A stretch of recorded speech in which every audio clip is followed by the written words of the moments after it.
Yo, yo, yo, what's going on, Max&JuanCast fam? Quick disclaimer with this video.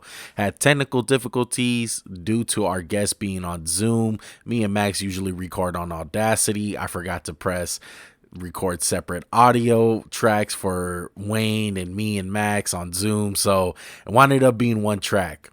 All right. It doesn't sound horrible, but it's not the quality that we usually put out. So for part one of this NBA content, we'll be doing it with the Zoom audio. But part two, I figured it out. We'll have the same Audacity with me and Max's mics, so it'll sound a lot better. But we appreciate you guys watching. Hope you guys enjoy. Peace.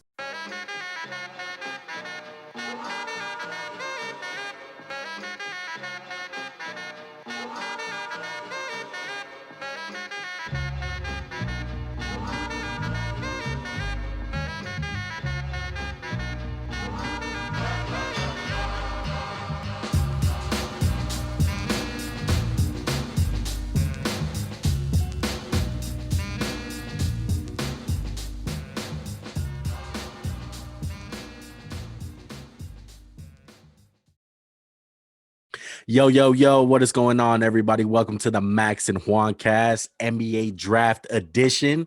I got my co-host right here. Max, go ahead and introduce yourself. I'm Max. I'm not happy with Juan right now. I have to pretend like I'm good with him.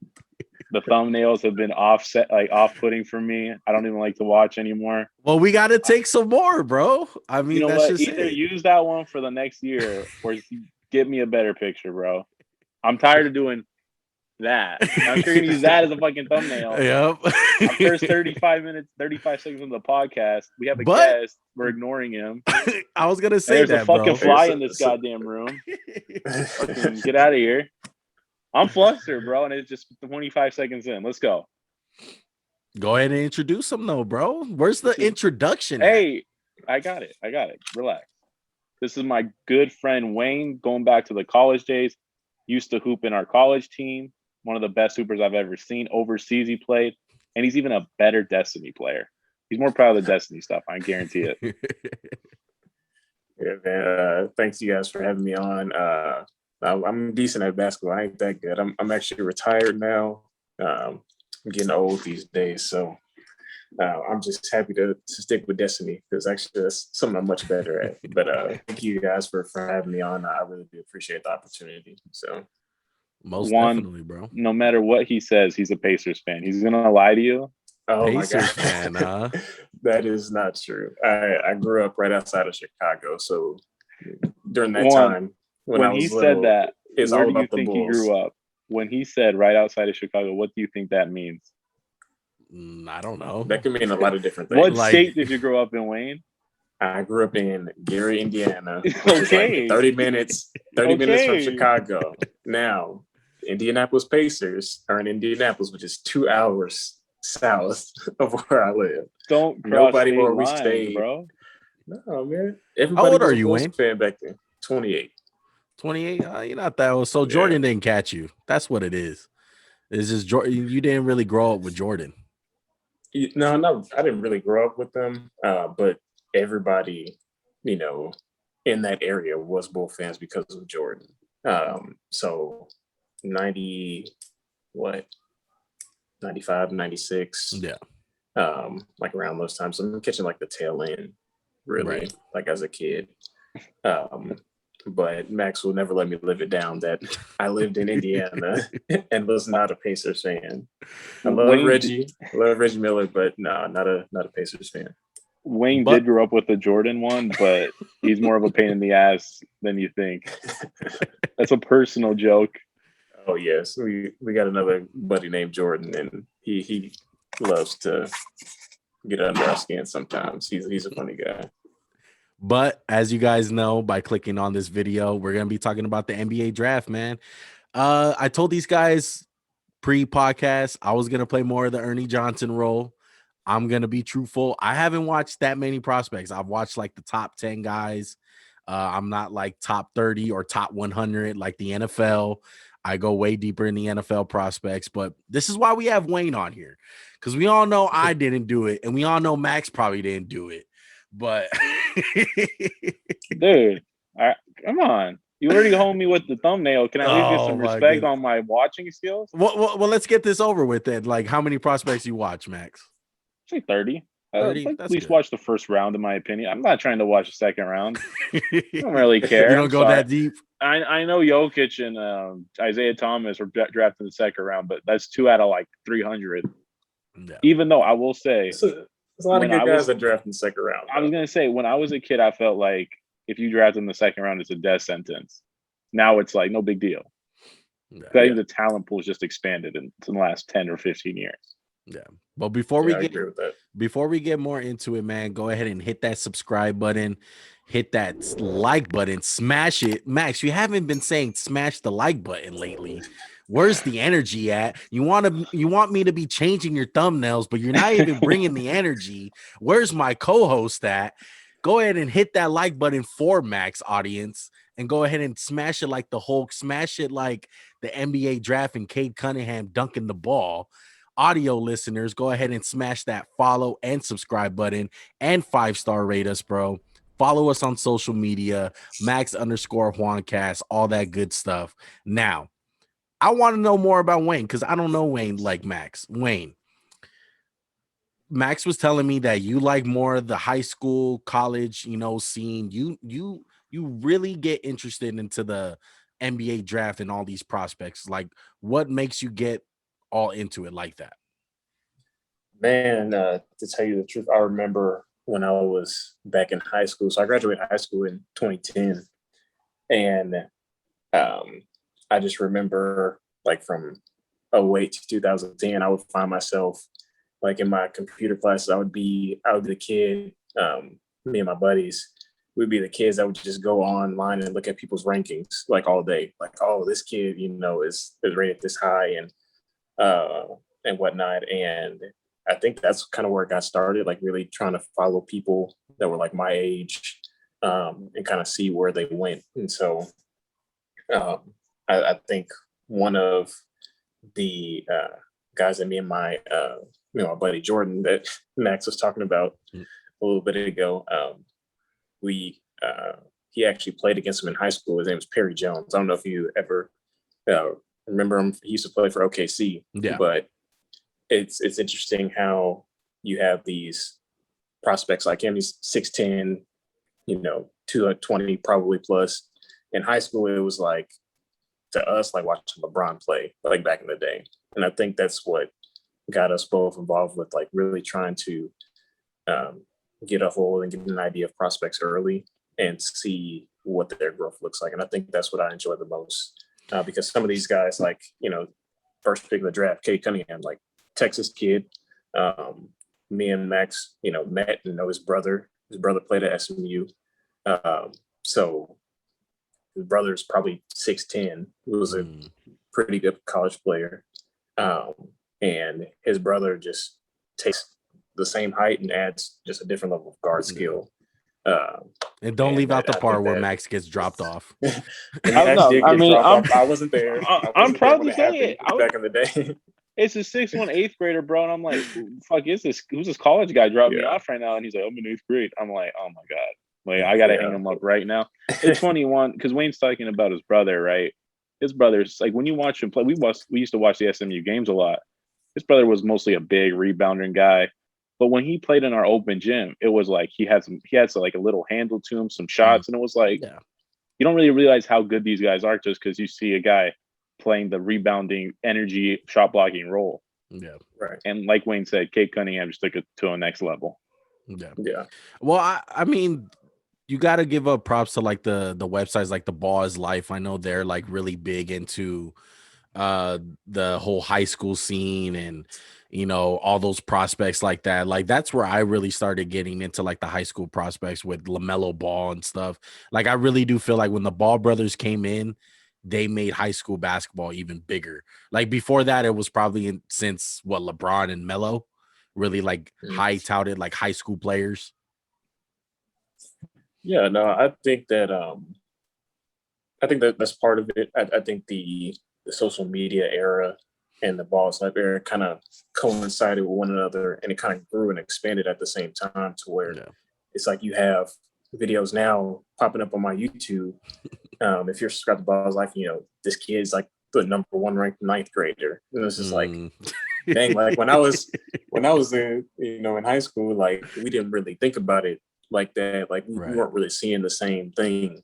Like you see videos of like fifth graders, sixth graders now, and these kids are actually good. Like now, if and when God blesses me with children, I don't know if I want that much exposure on them that early. I want them to be able to kind of grow and do their own thing without all the distractions.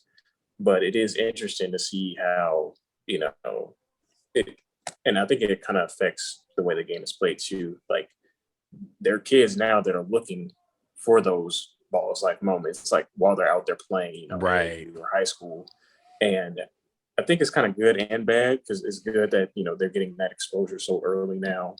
Whereas for and me during my time when I was in high school, like if you wanted that exposure, like you had to legitimately be good on the best teams, really go out there and make a name for yourself. And so when you're seeing in high school videos of Brandon Jennings high school highlights, or John Wall's high school highlights, they were legit crazy, millions of views because of what they were doing on the court. And now it's you can see a high school kid and be like, is he really that good to have a whole video Zion dunking on a bunch of white kids? Right. Just that might be a little bit of a bad example.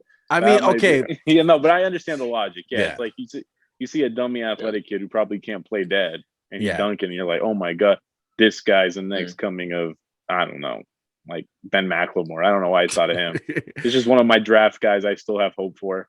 I think one of the good things about being a prospect today, though, is you're kind of prepared for the NBA as you go, because a lot of these guys are their own brand coming into the draft.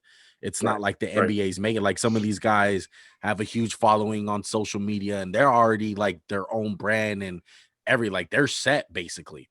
And I think you see these guys in definitely like Zion. Yeah, exactly. You see these guys in interviews, and it's damn, this dude's already talking like a professional at 17 years old or 18 years old. And it's they've been having cameras and Ball's Life and a whole bunch of exposure ever since they picked up a basketball, if they're good.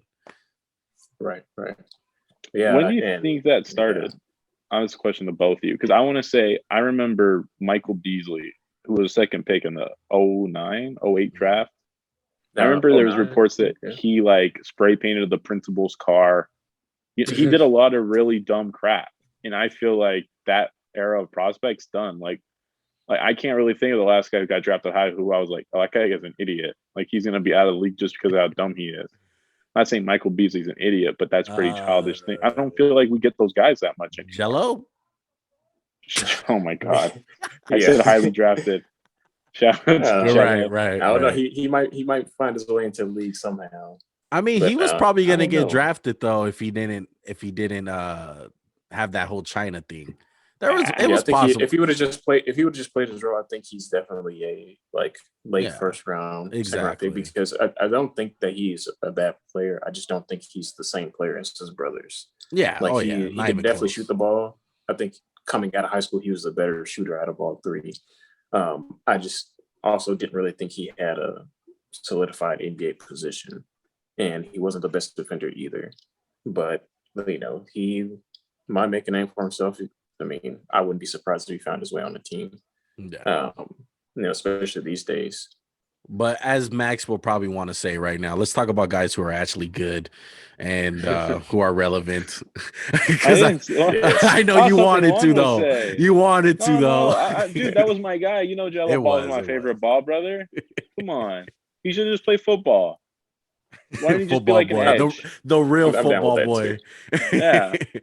But speaking of football boy and number one overall picks, because that's what we called Anthony Edwards coming out. We call him football boy. But Cade Cunningham, probably the potential number one overall pick. Let's get into him, bro. And Max had a good little storyline for us. How does he rank up against some of the other number one prospects over the last 5 years? So just a little history lesson, Anthony Edwards, Zion, DeAndre Ayton, Markelle Fultz, Ben Simmons. Those are some of the recent number one overall picks. and we should talk about them as prospects. So there's no point to talk about a guy now, like how he is now. Them coming out. out. I think we're all in agreement. Zion, class of his own. I don't think anyone else stacks up to him as a prospect out of that list.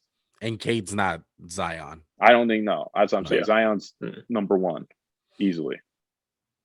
We're in agreement? Yeah, not even close. Okay. I think 2 is where it gets a little funny because it's hard to rank Edwards because it's not much. It was also it was a COVID year. Yeah. And it was kind of funky. Yeah. And he wasn't so okay, let's go like this. Out of the remaining guys, who was the only one who was for sure going to go number 1, or was there a guy? I think Ben Simmons. Ben Simmons was definitely going number 1 because Anthony Edwards. There was talk it's not going to happen.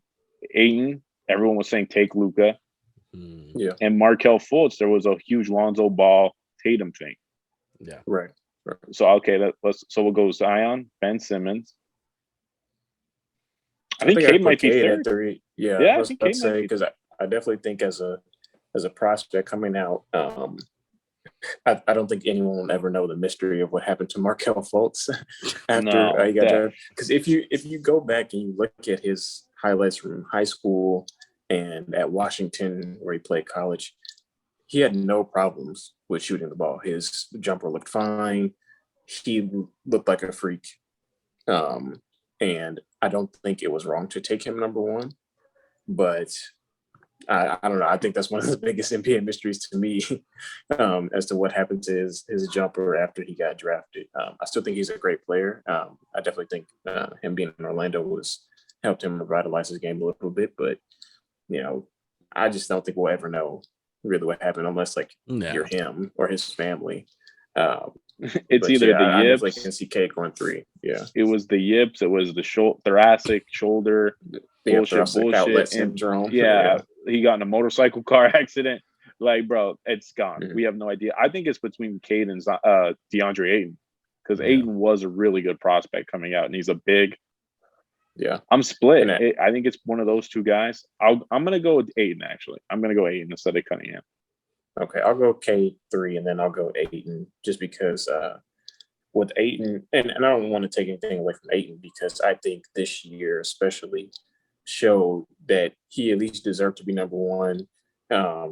It's just unfortunate that with Luka, Luka's Luka, and even with if we throw Trae Young in there, between Trae and Luka, a lot of people want to show that those teams that didn't pick Luka was in a negative, but I think all of those 3 teams, we look at the Suns, the Mavericks, and the Hawks, they all benefited from it years later. They were able to see their return on investment, especially this early.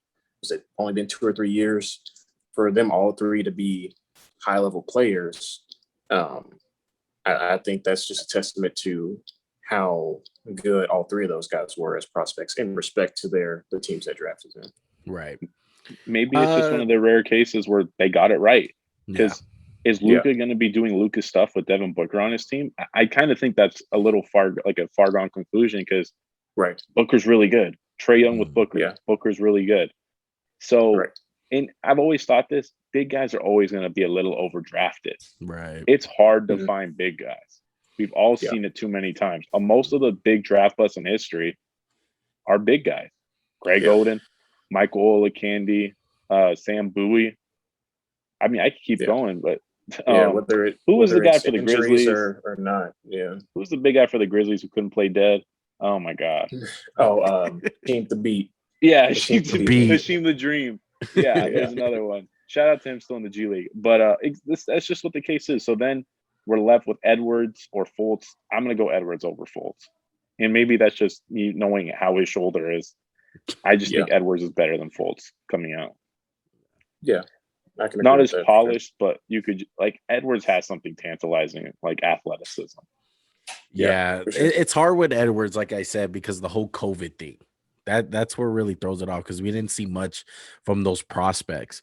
But DeAndre Ayton, I will go Ayton over K just because of the whole big man, situation. But it sounds like you guys are set on Cade's the best prospect, Is there any Mobley in there? Is there any Jaylen Green? Like Cade's your guy's number one guy. I I think this think, draft. Go ahead, Wayne. I'll let yeah, Wayne take it. Go ahead, no, Wayne. okay, my bad. But I think if you're the Pistons, given the position that you're in, you're still in that rebuilding process. Um, I just think with the way the game is being played now, it's good to have a guard that can carry a workload for you. Um, and we all know that these days guards have very high usage rates. And I don't think that Cade is going to be a player that shies away from that. And also, too, you can have him play off the ball as well. So even though they drafted Killian Hayes last year, the international kid, who I also thought last year was really good, he just was going to need some time to kind of grow into that NBA type of guard. I think Cade comes in, takes a lot of pressure off of him, as well as taking a lot of pressure off Jeremy Grant to have to create a lot. And I think he is able to kind of settle Detroit in. And maybe, I mean, I'm not saying they're going to come back and be like the bad boys or be like the Chauncey Billups Pistons or anything like that. But I think it makes them interesting. I would be very surprised if they trade the number one pick, because I don't know, like they're in a weird situation. Like I don't think that Mobley or Green at one is terrible, but I just don't see them affecting the game in the same ways as Cunningham can do, like maybe like right out the gate. Yeah. Well, we just seen it with the finals with Giannis. And I'm not saying Kate Cunningham's like Giannis, but in a sense where a guy that's 6'8", forward guy that can handle the ball. I feel like that's just valuable off bat right there because the league is just going towards that. It's big guys who can dominate like that. Everyone's trying to find the next KD or big 6'8" LeBron type dude. And Cade Cunningham, he doesn't have the body for it as far as like muscle wise, but Right. as far as like skill wise, he can play make, he can shoot, he can take it to the basket. As far as what I can see, I mean the guy's the whole package. Max, Right, what do you right. think? You guys both hit it on the head. They're looking for big playmakers. Chris Paul, we kind of saw him wear down in the finals. You don't got to worry about that when it's a 6'8", 225, 230-pound guy. I just wanted to ask Wayne, what's your last name again, bro? My last name's Cunningham. Yes. Okay, so you're a little biased. Okay. So yeah, I just wanted to let everyone know. Wayne's going to claim him. Yeah, my cousin's twice removed on my mom's side. Yeah, exactly. So we all know Wayne's not. So we already know Wayne can't be trusted, right? So man, you guys hit it both on the head. You guys both got it right. Big playmaker. He's a home run. That's what I think it comes down to. Really? I think he's a home run pick. Like I know we had Ben Simmons as the second guy. Yeah. Cade has less question marks than Ben Simmons at coming out. A lot of those guys did. Well, what are some of the question marks? I'm kind of curious what you guys think. Like, what are some of his cons? I think for Cade, I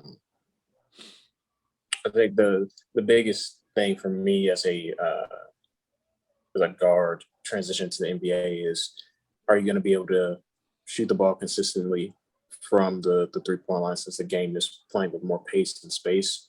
And I think that one, he's already coming in with pretty polished shooting mechanics, but I mean, I'm always down for somebody becoming a better shooter.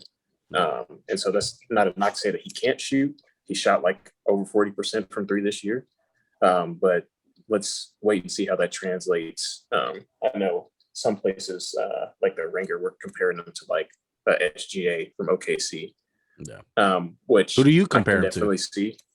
I think that's somebody that I will compare it to, like a SGA. I was talking to my buddy, and he kind of compared, which I thought was weird at first, but he just played for the Warriors. He ended up finishing his career with the Warriors. Sean Livingston.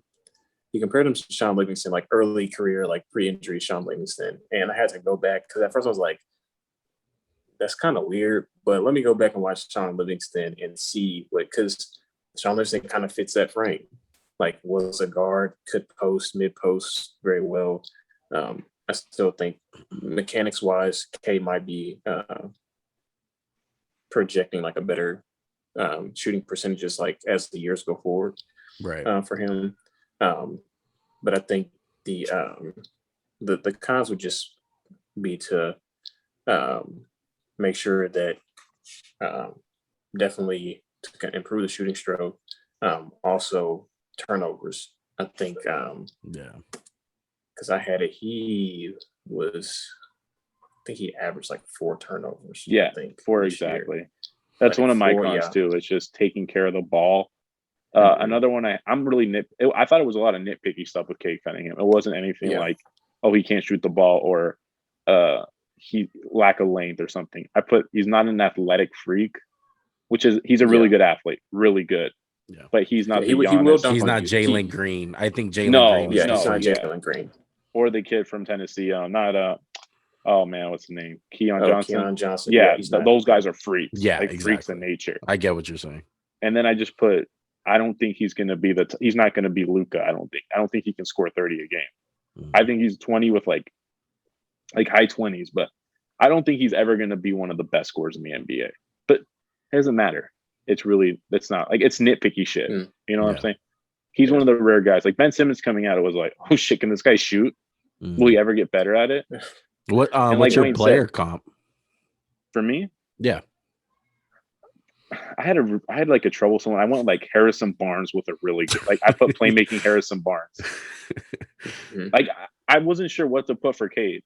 Yeah. Because he was kind of too small for everyone I wanted to compare him to. So I picked Harrison Barnes just because of similar physical traits. Like Harrison Barnes back in the day could get up there, but Cade's not stiff. He's fluid. Yeah, fluid as hell. Like he's a playmaker. I really like the body type with Sean Livingston. Like how they're like kind of long. I don't know about their game. I just think Sean Livingston was a little bit more polished. But then again, what pops in my head is like Golden State Sean Livingston, and that's like NBA vet. Like that's way later, you know. Yeah, like, posting up really little guards. Yeah, you really have to go back in time and when he first came Clippers, out. Clippers, Sean Livingston, like he definitely did more back then. So I was like, when my friends said that, I was like, okay, like that's interesting. That's someone that I would have never thought to compare him to. And I think that's what I like to try to do sometimes, you know, not pick like the most like Paul George person. Yeah, he's Paul George, and you know, there's one prospect every year that gets considered to Paul George. There's always one. Like Cam Reddish was Paul George. Yeah. Every 3-and-D ceiling's Paul George. Right. I don't understand that. Right. And it's mainly because like Paul George was so raw coming out. So like everyone expects a player to develop like him. And it's like, no, not every guy's like that. Not every guy's the same. But last question about Cade Cunningham. So what's his ceiling? Is it all-star? Is it just like a premier scorer? Is it, you know, somewhere crazy like a Hall of Famer? Is it like, is he the guy on the team? Whatever you want to put it under, like what's his ceiling as a player? Ooh, I mean, we all know how easy it is to make all-stars these days. I would say franchise cornerstone guy. Yeah, I think if we're looking at it, you know, what could he be for a team like Detroit? I think, you know, Detroit takes him and tries to go as far as he can take them. Now, is that for them? I think Detroit just kind of wants to get back into like the playoffs because we don't know how long it's been since Detroit's won a playoff series. And I definitely don't think that he's the type of player to turn them around in 1 year. You know, who knows? Maybe we'll see. But I think they are between him and maybe like another piece or two away from like getting that franchise back on track into a more winning atmosphere. So yeah, definitely like they're another draft away, even by drafting Cunningham. Because as good as I think he is, and I think everyone that's here think he is, I don't think he's as good to the point where they're just culture change and playoffs next year. I don't see that. Like they still need pieces around him. He's whatever under transcendent is. He's not transcendent, but he's like he's under that tier. So he's like really, really, really, really, really, really, really good. Edwards? I don't know. What'd you say? Like your projection for Edwards? Yeah, I go with that. I like it. Yeah. I mean, it kind of is. I mean, well, I think the best for Edwards, I feel like, is like another like D Wade. Like if he gets it going offensively, like I think obviously D Wade's a better shooter, and was always a better shooter. But I don't think Edwards played bad his rookie year. I think he kind of faced those similar growing pains like Trae Young did. Like in the beginning of the year, they kind of struggled early on. Yeah. And then once the second half of the year hit, you saw that they really tried to get their stride, and they had a lot of big moments. And I think Edwards is a walking highlight reel anytime he touches the court, and he showed that a lot this past year. So yeah, I can't comment on Edwards right now because we have a pending investigation about Edwards out. Yeah, little stay tuned. That's all we got to say. Stay tuned. I can't talk about Edwards right now. Sorry, Wayne. So second prospect, Mobley and debatably Jaylen Green. I think undoubtedly those are the three best prospects in the draft. So it's Cunningham, Green, and Mobley. In agreement? Yeah, I can agree with that. You can.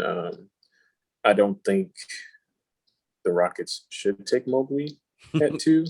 That's just my opinion, because you already have Christian Wood. Like, why'd you pick Christian Wood because you're going to take Mobley? I don't know. I don't think I wouldn't be surprised if they took Mobley at 2. But if you're trying to find that shooting guard to replace the production of possibly James Harden, it would be Green for the Rockets. If you're just trying to kind of swing for the fences, not to say that Green is like a risky pick or anything like that. I think his experience in the G League really helped him, just from like a professional standpoint, like getting access to NBA level spacing early, what defenses are going to look like. I think that can only help a player his age. He's only 19. And I think for Green, you just have to get bigger. He's 6'5", 165.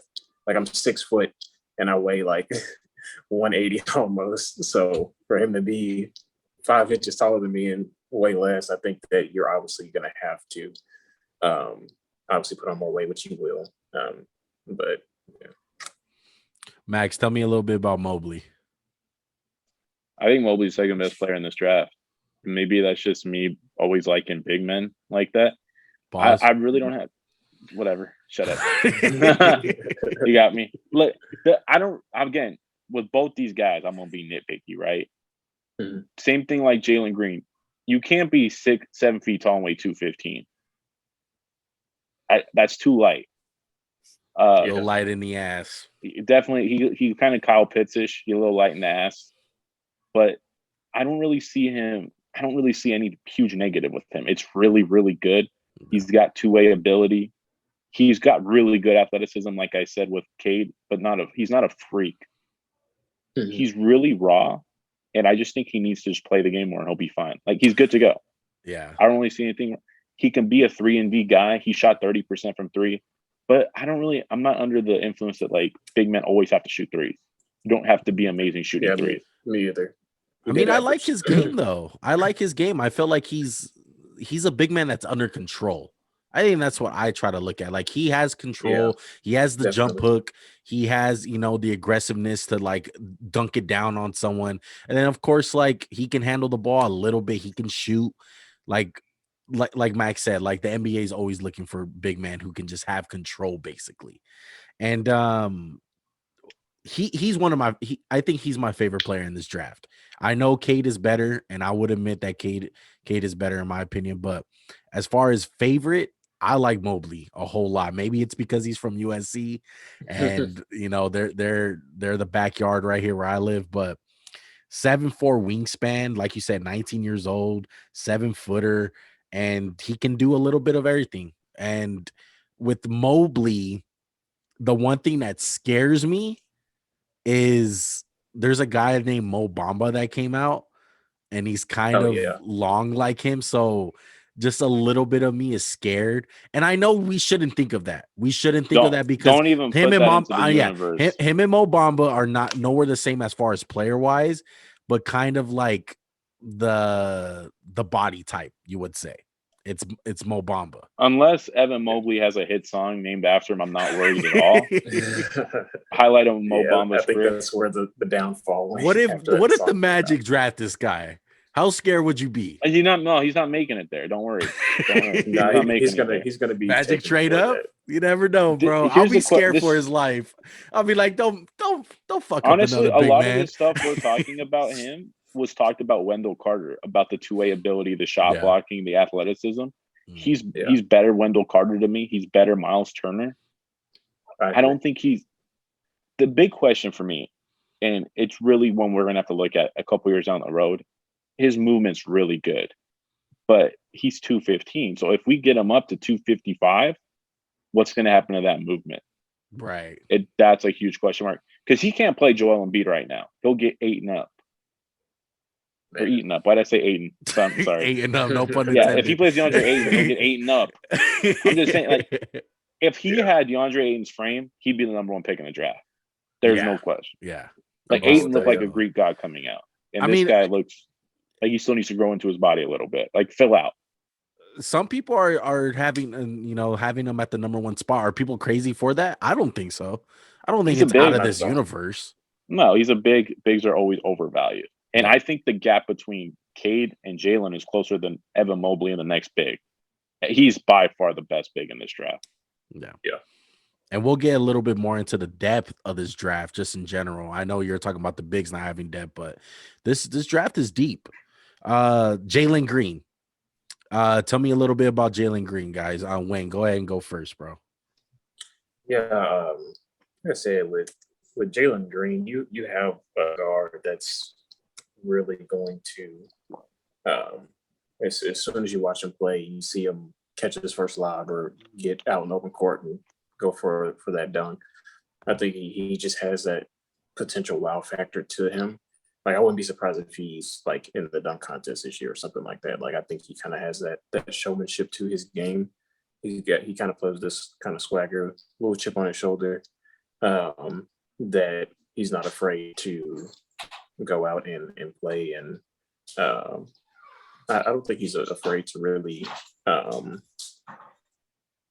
possibly kill or anything like that. Like he just wants to go out and play. And I think that's what makes him good. His shooting ability, I think, can easily translate to the next level. I think he's always been a great shooter dating back to high school. This is someone that I've watched since they're like sophomore or junior year in high school, rather. So I was not surprised to see. I feel like kind of early on he'd be the type of player to try like an overseas route or some route outside of college. I kind of got that feeling from him early. But with him going to Houston, I think that just if John Wall stays, that just gives him another person that can create on the perimeter. I think his a couple of minuses is could be decision making just because he's a young player, learning how to change pace. Because I think he plays one speed right now, which is great. Like he's going to play intense and get above the rim and catch lobs and stuff like that, or pull up in your face. But I think what will make a player like him even better is like he kind of has that like change of pace, slow down, speed up, get to his spots. Especially like if he's shooting well and he opens up the court more, people are going to step up more and guard him early. Yeah, he's a decent enough ball handler to make a quick move, get to like a pull-up jumper or go all the way to the rim. So Max, tell me about the athletic freak in Jaylen Green. What's your thoughts on him? First step is outrageous. He gets by people. People right now are kind of playing him to drive, and it doesn't matter. He still gets around them. And he wasn't playing college because he's playing grown-ass men. Mm-hmm. I like Jaylen Green a lot. And I'm not going to go into everything we've heard about him. He's really good. Guys say he's got it down. I don't know that. Mm-hmm. I wasn't there with him. He could be putting up a facade. I doubt that. But I'm just going to go off what I see in the film. And it, like you said, it's freaky. head near the rim, lob threat. I like the kid a lot. I'm a little worried, like Wayne said, about decision making and maybe playing. I think the playmaking is going to be the last thing to come. I like the fit in Houston with John Wall, where he doesn't really have to do a lot of playmaking if he can figure out his offense early. There's a lot to like about him, and I think it's a huge leap between him and Jalen Suggs as the next guard. Really? I don't think Jalen Suggs is my next guard. Really? And I'm only transitioning to Jalen Suggs because I've heard so much talk about how he's better than this guy. I don't see it. And in my player conference, everything Ben McLemore should have been. I'm going to go revisit that Ben McLemore. Green? Yeah. Dude, I'm so pissed off about Ben McLemore. I staked my reputation on him in college. Wayne was there. I heard about that. Yeah. The one thing that's good, the good news about Jaylen Green is that his prototype, they grow on trees in the NBA. It seems like every point guard in the NBA with the Damian Lillards and the Russell Westbrooks and John Walls, like all these guys are just scorers, really. They're twos playing at the one. And that's how I kind of see Jaylen Green. If you're looking for this guy to run the Chris Paul row and run your offense, it's not going to happen. I don't see that, at least coming out to start. Can he develop into that? Yeah. But he's a scorer, bro. He's an athletic freak. He's probably the best finisher I've seen. I think he's better than Cade Cunningham. The way that he can finish and all the acrobat shit that he has, like the dude got acrobat on Hall of Fame, Kyrie Irving layups. Like it is like, it's amazing to see. I really liked what Wayne said about he needs to learn to change speeds, and it's just going to make him harder to guard. And I don't think anyone's really talked about that, because so many times when we see these freaky guys, we're just like, we need you to get downhill. Yeah. And I like how Wayne kind of went against like the grain right there. And he's just like, hey, you need to slow down so you can speed up. I know it sounds counterintuitive, but sometimes you got to take a step back before you can take a step forward. Yeah. A little bit of, does he remind you anywhere close? Not his whole game, but as far as taking it to the basket, a little bit of John Morant. Yeah, I'm actually not against that. I think that I guess, and I know you said some things about this guy before Juan. I heard on the previous podcast, but I do see a little bit of Zach LaVine in him, just from like an athleticism standpoint. And I mean, I know with Zach, he's put up numbers, and the Bulls haven't been great. It hurts my heart because that's my team. But are we sure Zach LaVine's a good athlete? I understand he can jump. I'm very aware that he can jump. Mm-hmm. But last I checked, athleticism is not jumping only.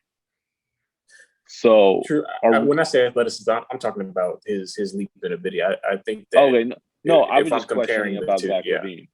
It's just a question for both of you, because I swear, anytime Gerald Green, best athlete in the world because he can jump high, that's not athleticism to me. It's like, yeah, you can jump high, that's good, but you're not strong, you're not fast, you can't really move laterally. And I think Jaylen Green's better at Zach LaVine than all those. But like you said, you're comparing the leaping ability, you're right on track, Wayne. Yeah. I feel like he gets up quicker though. Zach LaVine glides. This one just gets up. Yeah, he has like a little bit more explosion to him. So I have that calm just because I don't think Zach was a bad shooter coming out of college, but I do think Jaylen just already may be a little bit better. But I think there's like that change of pace adding to his game would separate him from being like a Zach LaVine to like a more athletic like Bradley Beal, or like I think the lower end of what Jaylen Green could be would be like Malik Monk, someone who's actually really athletic. He'd be taller. I think they're either taller or the same height as Malik Monk. But I think those are like the three different stages that we could see of Jaylen Green. Like if he's just okay, he could be Malik Monk, a step above that. Like as his scoring ability, grows and things like that, you see some shades of Zach LaVine, and then I think the highest, will possibly be like a Brad Beal if we're really trying to break him down a little bit. So yeah. I would say if I had to put money on anyone having success right out the gates, it'll be Jaylen Green. Just because, I mean, the NBA is full of guys like him. So the game is not going to really like be so like different of what he's trying to do, in my opinion. It's just, I know Cade is better, but as far as like success out the gates, I wouldn't be surprised if Jaylen just starts off hot. You see him all over House of Highlights and shit like that. Right. What do you mean House of LaMelo Ball? Yeah, exactly. Basically. What about biggest boom or bust prospect in this draft? I think Max has somebody in mind first. Dude, come on. I'm a nice guy. Kaminga, His teammate. So Jaylen Green's teammate. Dude, I like Kaminga. I think he's gonna boom, but that man, scared money don't make money, and I'm not in the business of not making money. So, I mean, I might lose my house, but I might get a bigger house. That's Kaminga, dude. I like what I seen. Like he put up good stats. I don't really give a shit about the stats. So Kaminga, he's really raw, right? That's what I got. It's like my first one. It's raw athleticism. His frame, it's 6'6", got 6'9" arms, 210. It's not really what you want. Like he's gonna develop, right? It's all about the jump shot with this dude. Everyone's gonna talk about it. It's about his jump shot. It's about his jump shot. If I'm the Raptors of 4 and I'm like, we're a good team, but if we're going to be great, we need to hit this out of the park, I'd consider Kaminga. It's a risk, no doubt. You might go homeless, Nick Nurse, you might lose your job. Masai Ujiri wants to leave anyway. Just go ahead and he likes risking it for the biscuit, dog. Exactly. He likes that shit. Like sometimes he just goes to the hole and he's like, I don't even care. I'm not going to pass. He kind of reminds me of Pascal Siakam just a little bit. No spin really move, raw. No, yeah, he doesn't have the go-to spin. The only spin move that I've ever seen from Pascal Siakam. I like him. There's two schools of thought. It's either you like Kuminga or you hate him. You're either losing your house or you're being homeless. No, you're either gonna get a bigger house or you're I try to trick you. You either got a mansion or you're gonna be homeless. Yeah. So Wayne, which school are you in on Kuminga? Man, I feel like when it comes to younger prospects, like there's always so much room for improvement. Like this kid's 18. You have an 18-year-old that's 6'8", 220. There is a lot of molding there that can take place depending on who drafts and where he goes. Some places have the Magic taking him at 5. I don't know how I feel about that. Jeez, that's high. Either I can definitely see him going 4, 5, 6, or 7 because I see him in other places going at 7 to Golden State. If he goes to Golden State, that all about actually, the environment. Like between Toronto, Orlando, OKC, and Golden State, it's just like pick where you would want a player like that to grow and develop. So it's like you go to Golden State and you have him around somebody like Draymond. And I think a con for him would probably be like defensive intensity because like what 18-year-old kid that's going to the NBA is like trying to hang their head on defense. There's not too many. It's like none of them. Right. And not saying that like, young guys these days don't play defense, but like that's normally like the second thing that we look at, right? Like, can this dude play ball? Normally play ball means can he score the basketball? Which I think he can definitely do with the best of him. He did average 15. I know we're not too high into the numbers, but averaging 15 isn't easy to do in any type of league. On a team with Jaylen Green. Yeah, on a team with Jaylen Green as well. And they had other potential NBA picks as well, like Isaiah Todd and Deshaun Nix and other Jared Jack. NBA players. Oh, wait. Yeah. Amir Johnson. Big Amir Johnson. But you said it right, Wayne. And it's not like he's got a lot of skills. And I don't mean that negatively. I mean that positively. Like I said, the dude is raw. And if you're going to get 15 a game and you really can't do much, that's a good sign in some people's minds. To me, that's good. Like I saw flashes of a lot of crap. I saw some ball handling. I saw some finishing. I saw some playmaking. It's all about, like you said, where he goes. If they want this guy to be a franchise-changing guy, I don't see that. But can he be a second guy or a third guy? I think so. If he goes to Golden State, this guy's going to be good. I don't think he'll bust out. Thank God Sacramento's not picking high. This Sacramento pick called Thomas Robinson. However, Willie Cauley-Stein type pick. Who knows? He might fall to 9, and Sacramento might take him at 9. Don't take him. However, Detroit's still picking. I'm just gonna say that. Oh, yeah. They're picking 9. But so Yeah. that's your boomer bust, Wayne. The same thing as Max. Yeah, I will also go with I was Kaminga. going with Okay, the guard too. I think Jalen Suggs can be up there as What? well as yeah. And What? Are you I'm gonna serious? get into that. I'm gonna get into that in a second. No, And I don't think you're crazy. I'm just great. I'm just so glad someone sees something because I've always seen this guy's safest pick in the draft. He's going to be so good, Wow. which I just don't understand. I was hoping you were going to say your boy Scotty Barnes, Patrick Williams Jr. yeah, I think Scotty Barnes is a possible too. Both of them, I'm seeing them kind of like in that 4, 5, 6 range, which I don't think is a bad polling place for either of the two of them. I just think that the way that they play the game, I don't think they're bad players or bad prospects. I just think that it's just like we were just talking about environment and how the way they play meshes with who's around them. So like draft.net has Scotty Barnes at 5 going to Orlando.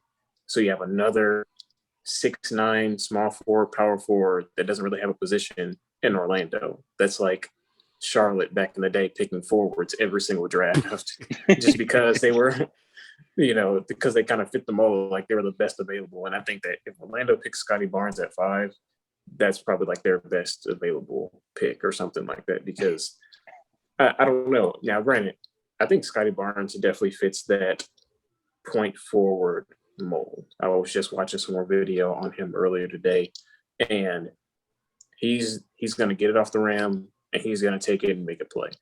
And I think that's something that stands out the most about him. I think defensively, he can be very good as well.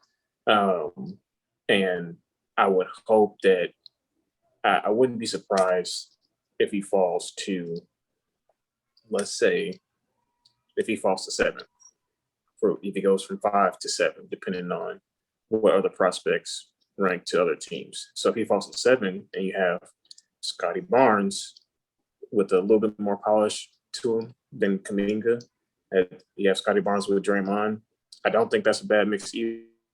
I think that the way that a team like Golden State develops their players, it's proven that they're going to take something and can make gold out of it. So I wouldn't be surprised.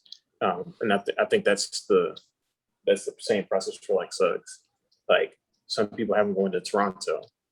I think Toronto definitely picks him if they know Kyle Lowry's not there.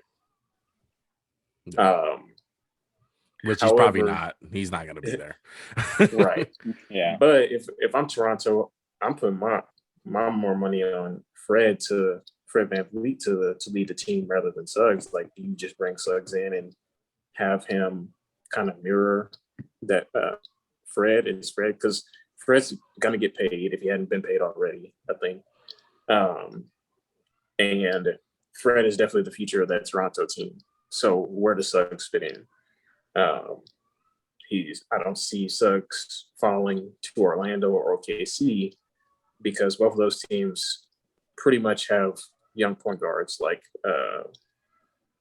what's the guy's son that just got drafted to Orlando? I didn't know. Cole Anthony. Yeah, Cole Anthony. And I like how you have an SGA and stop. Yeah, they do. I mean, they paid him. SGA and OKC. You hated Markel since I liked him. So I like how Wayne showed no love to Pascal Siakam on the Raptors, but that's cool. Whatever. So safe to say, Pascal, like after he got paid, like I don't know, he wasn't doing the same. No, that that spin boy, move don't hit the same. Yeah, ever since that boy got paid that money. So safe to say, Scotty Barnes is your sleeper then, Wayne, in the draft. Yes, I think he can be. Yeah, that or I have another one. He's gonna definitely be up and down on draft boards, but I wouldn't be surprised if Legar Sharif from Auburn, he somehow makes a name for himself. He ain't bad. Small. I like him, bro. If you see him play, like he's only played 12 games this past year in college, and that was due to one COVID, it being a COVID season, but also two, like how the NCAA does with like ineligibility or trying to they make sure just that he's eligible. So he didn't they play love half to the do some season. shit like that. Yeah. So you have this kid who was, if you watch that Auburn team without him compared to when he first got there, it was like a night and day difference. He took that offense by the reins and like turned them into a different team. Now, granted, they still didn't go to the tournament, but they were significantly better with him. And I really like to see point guards that do that. And so he did. It's definitely something that comes with question marks, like his jumper. For him to be that small, like kind of in that Chris Paul range, you're going to have to be able to knock that 3-point down consistently now in today's game. Also, too, like he's not the same type of defender as Chris Paul either, but neither is Trae Young. So I think that someone like him can definitely survive and play in this league, but as a floor general and playmaker, he's definitely one of the best that I've seen in this draft from the guard position. Like if you just see him in the open court, he's always looking for passing up the floor in pick and roll situations. Even though he's small, he's somehow always able to hit, like break down his first defender, get to the tip of the defense, and throw a lob to the weak side guy. So I think that he's definitely he would definitely be somebody that surprised you if you see him kind of making the team. Right now, I'm showing him like in the second round, but this is my personal sleeper pick. Wow. Yeah. I thought I have him higher on my board. I like him. He was my sleeper too. I really liked what he brought. I seen some Trae Young to his game. I seen some Jordan Clarkson to his game. I liked him as like a passing Jordan Clarkson type guy. I think he needs to fine tune the balance of scoring and like passing. But he's 19. Like that's really critical to ask of a kid, and especially one who's the best player on the team in Auburn. Yeah, I agree. Shout out to Auburn, bro. War Eagle. Right, that's their thing. So how deep is this draft? I mean, you guys are talking about all these sleepers and boomer bust guys. Like, is this one of the deepest drafts in the last, we'll say, 3 years, 5 years, even? I don't think there's a lot of stars, but I think there's going to be a lot of good players. And I think last year there was a few good players, but this draft has top tier talent plus like a deepness of like role players. Yeah, last year usually top tier talent was question marks. Yeah, usually the draft ends at about 4 or 3. Like that's all you're gonna get. It sounds like this year, like you can get a really solid player, and after the lottery picks. Yeah, you can get like there's some people that I know at like in the 20s, who I can see becoming like decent role guys. There's, like I said, with Sharif Cooper, some places have him like at 15, like the Ringer shows him at like 15, whereas Draft.net has him at 36. So I just think that kind of shows like what type of draft it is. Another guy a lot of people don't know, he used to be the number one big man in high school, Charles Bassey, from Western Kentucky. So he is definitely someone who could have went to a North Carolina or Duke or whatever. And I definitely think he would have been a lottery pick before now, but he's a junior coming out. But if you see and watch him play, pull him up on YouTube, watch him. Like, I don't even know how many blocks he averaged, but he's a great defender. He can definitely step out, and they kind of used him a little bit more this year as a pick and pop 3-point shooter. So a lot of his threes came around the top of the key or in that like top kind of wing area. But he can knock it down. Like if you're not out there guarding him, he's capable. And for him to be like listed like in the 30s or like second round, like I think that's crazy because he's definitely one of the best big men that's not being talked about. Yeah, Wayne, if you said he's got shot blocking, I watched a little of him, and it's only because I've known you've talked about him. Yeah. I saw 3-point shooting and rim protection. What else do you need to have? That's all they want the big men to do now. Yeah. You know what I'm saying? I'm saying it as a positive. And at least like, be able to switch to a little bit, and I think that he can do that. Maybe be a roller too. Yeah, he's definitely a roller. He can just throw it up. A lot of clips that I've seen, like if they're throwing it up around the rim, he's finishing those plays. He finished like 68% or something crazy like that. Field goal was like around the basket. So maybe he's one of the like guys who's a surprise guy who goes kind of early. Yeah, I wouldn't fault them for doing that. Yeah.